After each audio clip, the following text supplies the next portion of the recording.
Welcome to First and 10 with HS Live. I'm Sports Editor Nicholas Sheba. Again with me, but remote this time. He isn't standing right next to me, is Mike McGarry. Mike, I cannot believe this is the final weekend of the high school football season. Yeah, absolutely. Like I say, it always starts in the heat of summer, right? That first game, St. Joe versus Northeast Philly, it was about 95 degrees over there in Ocean City. And now we're finishing up the first weekend in December with a pair of regional championship games. Next year, there'll be state semifinals. We're all pumped for that. But this year, we're still at the regional championship level. That's good. We cannot wait for next year. You know, it would be incredible to have these two games be on a campus site and the winner goes and plays at Rutgers for the all-out state title. We're getting there. This is progress. But first, we have to get through this year. You know, let's start about the first game on Saturday, mid-afternoon, early evening. You know, Cedar Creek and Woodrow Wilson, they're no strangers to each other. You know, this is the one thing I think I told you about earlier. Like, I love these regional title games because they give you different matchups. Not this year in this game. Yeah, neither there. In neither case, right? We've got two games up at Rutgers. Saturday, 7 p.m. in the South Central Group 3 championship game. It's Cedar Creek 12-0 versus Woodrow Wilson 10-2.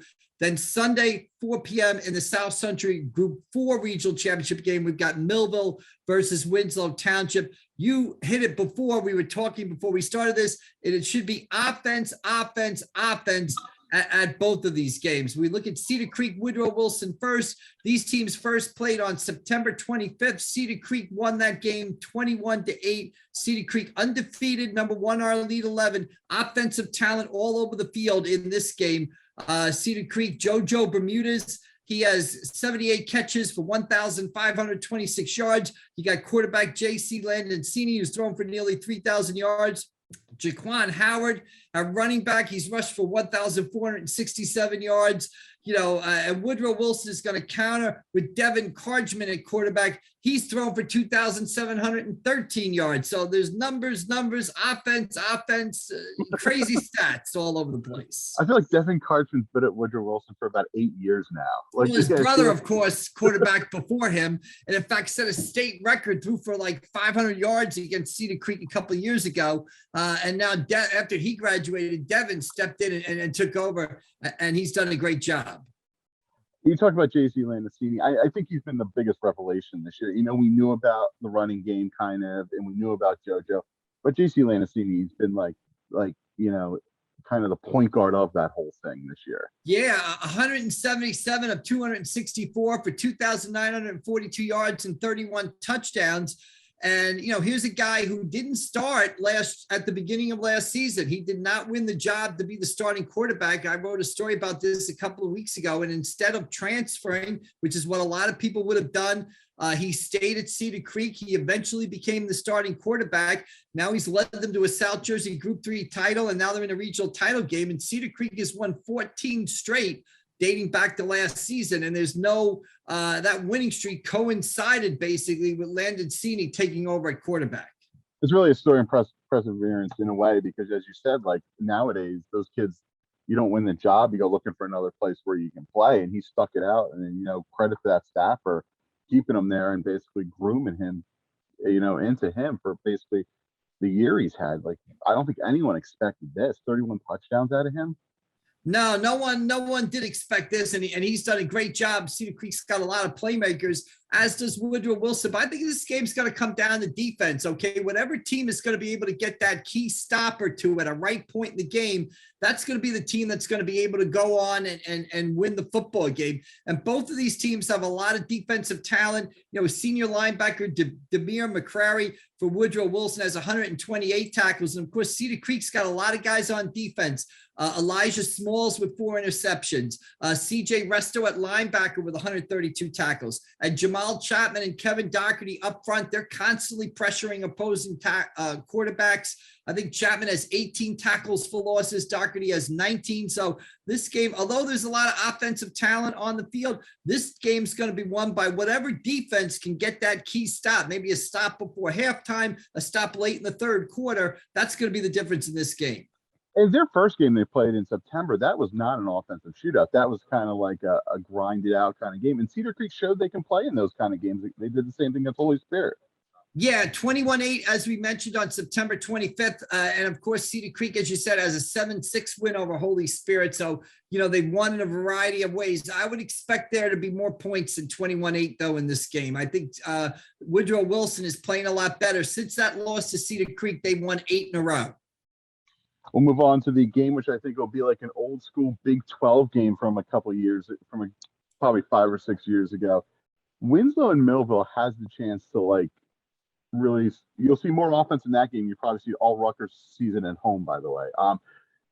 That could be like a 45-42 kind of game, something like that, because these two teams are just chock full of playmakers. Yeah, I mean, Millville 11-1, Winslow is 9-3, and you mentioned the playmakers again. We talked all year for the Millville people about quarterback Nate Robbins, the freshman wide receiver Lozier Brooks, LaQuint Allen at running back. Winslow counters with Hamas Duran at quarterback, 2,600 passing yards, 35 touchdowns. Trey Thorpe at running back, 1,203 rushing yards, 13 touchdowns. This is a game, Millville's only loss is to St. Augustine. St. Augustine, the only team to sort of slow Millville down this year. This is going to come down to whether or not Winslow can stop Millville. And if they can't, I think Millville will eventually, it seems weird to say, because obviously every time a team wins, they outscore the other opponent. But I think Millville's offense, if Winslow can't slow them down, Millville will score enough points, and Winslow just won't be able to keep up as talented as Winslow is. So this is basically one of those games where, you get a stop, 2 stops, and it's a 14-point game, and that's kind of the end of it. Correct. It's almost like tennis, right? These teams are going to have to hold serve. And, if Millville breaks Winslow once, things could work out in Millville's advantage. Yeah, I could see the same thing happening because Winslow beat Holy Spirit 52-21, and that game was close at some points, and then there were 2 stops, and then the thing kind of spiraled out of control. Right. And Cedar Creek beat Winslow at Winslow late in the season. And the way Cedar Creek did it was they were trailing at halftime, and then Cedar Creek slowed Winslow for the third quarter in the first 4 or 5 minutes of the fourth quarter. And just that 16-minute gap there was enough for Cedar Creek to go win the game by 2 touchdowns, basically. So I suspect we'll see the same sort of game again in both games. A ton of offensive talent, but it's going to come down to what defense makes the key stop at the right time. And an offensive game, defense can be all the answers you need. You only need one, really, in some of these right. games. All you need is one stop at the right point in this game, because you're not going to slow these offenses down, right? You're not going to slow down Lozier Brooks. You're not going to slow Millville. You're not going to slow down JoJo Bermudez. You're not going to slow down Devin Cargman. You're not going to slow down Hamas Duran of Winslow Township. They're going to make plays. What you want them to do, however, is just stop them at that key moment. If they're going to make 8 great plays in a game, if you make them make 6 and not 8, that might be enough to get you a win. It could be one of those things like one possession at the end of the half, they take the ball at the start of the second half. Exactly. You're literally dealing with who can get the most possessions in these kind of games. Right, exactly. I know it sounds simplistic, but in these offensive games, you have 8 possessions, they have 7. You usually win if you're going to. That's the difference. So, correct. And turnovers, right? Turnovers are the other key factor. If whatever team, inopportune turnovers, when Cedar Creek beat Winslow, they did get some interceptions, force some turnovers. Turnovers are always a factor. Mike, I cannot believe we've come down the yellow brick road this far together. Well, there you go. It's been a very eventful year. Actually, a lot better than last year, I will say that. It's been a lot of fun too. And the Millville-Winslow game will be the final high school game in the state of New Jersey. The final regional championship game of all time, probably, too. And go ahead. Yeah, next year will be state semifinals. So. And we'll be all jacked up for that. Anything else you're watching in the high school world? We'll be in your first love is coming up in a couple of weeks. I know you're very excited for that. Now we're switching to basketball, right? Getting ready for the basketball season. And that's a season I'm kind of anxious for, because I think last year, right, the fall athletes had kind of a normal season, not a normal season, but they had an okay season last year. The spring athletes, their season last year was completely normal. The winter athletes, the basketball guys, they kind of took it on the chin last year with COVID-19. So knock on wood that they can have a full season, and we can get back to all the showcase events and the state tournament, the Boardwalk Basketball Classic and the Battle by the Bay. All that looks like it's coming back. So I can't wait. But first things first, we got to finish up the football season up at Rutgers this weekend.